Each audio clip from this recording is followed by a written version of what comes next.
Obi is because I think that he will make a very good president. I'm an Igbo woman, and I am proud of him in the way that one is proud of a person who has achieved something and who also happens to be from one's place.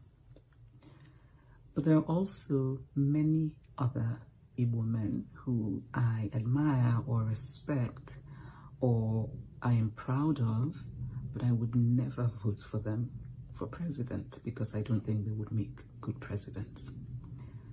And so the basis of my support for Peter Obi is because I think that he will make a very good president. I don't think, I think that it's unfortunate that we often turn our opponents into caricatures, and I don't think that's necessary. What's important to think about is not, how can we demonize the opponent, but rather who is the best. And Peter Obi is by far the best. So one thing that is so significant is how he has completely changed the political landscape in Nigeria. We've never had this kind of organic, grassroots enthusiasm from people all over the country. And most of all, we've never had the sense of hope. I've always believed that there's nothing more essential to the human spirit than hope.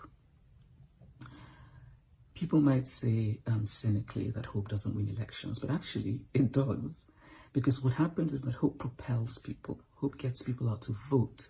Hope gets people to believe in a government. Hope gets people to feel carried along by their leaders. And I think it's wonderful to have manifestos, but the reality of leadership is that when you get in there, sometimes your manifestos and your ideas don't quite align with the reality of what you find.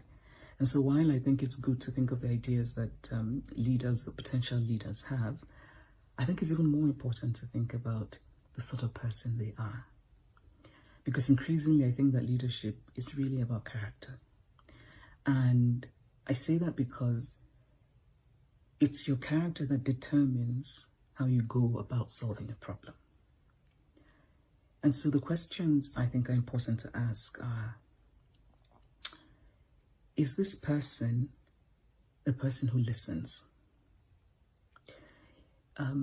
Because listening is essential to leadership. Does this person have an arrogant attitude to leadership? Or does this person think of leadership as service?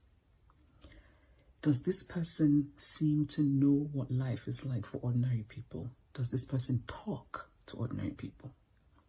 Does this person seem sincere? Is this person intellectually curious? Are they willing to learn? Do they go out to learn, to gather knowledge? Does this person have that mark of wisdom? And by that I mean, the mark of wisdom is the ability to say, I don't know, and I am sorry. Essential marks of wisdom. Does this person have that? Does this person have a cohesive sense of what Nigeria should be? Is this person comfortable going to all parts of Nigeria? Is this person desperate to be president? Or does this person want to be president out of a sense of, out of a desire to serve, out of a sense of love as well, really? These are the things I think about when I think about Peter Obi, and it's the reason that I support him. For me personally, where a president comes from has just never been that important. What I want is a president who will lead Nigeria well.